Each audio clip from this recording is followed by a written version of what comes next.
12th of June 1997. It was a beautiful summer day when Detective John arrived at the mansion of the wealthy Thompson family. The father, Mr. Thompson, had been killed in a brutal attack the night before, and the family was in a state of shock. As Detective John and his driver, Jack, made their way up the long driveway, Jack couldn't help but feel a sense of excitement. He had always been a fan of mystery and detective stories, and he was eager to see how this real-life case would unfold. When they arrived at the house, Detective John introduced himself to the family and began to ask questions. The mother, Mrs. Thompson, told him that her husband had been killed in his office, and that she had no idea who could have done such a thing.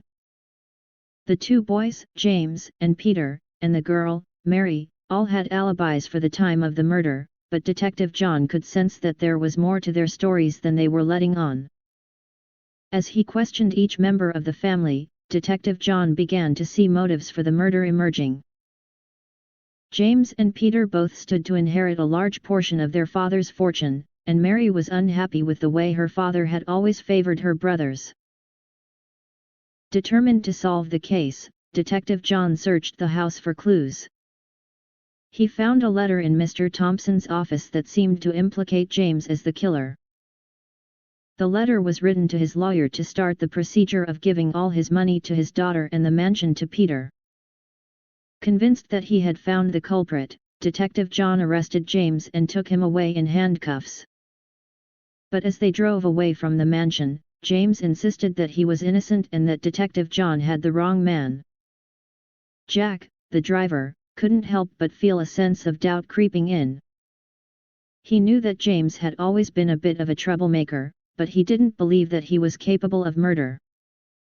As they arrived at the police station, Jack decided to speak up.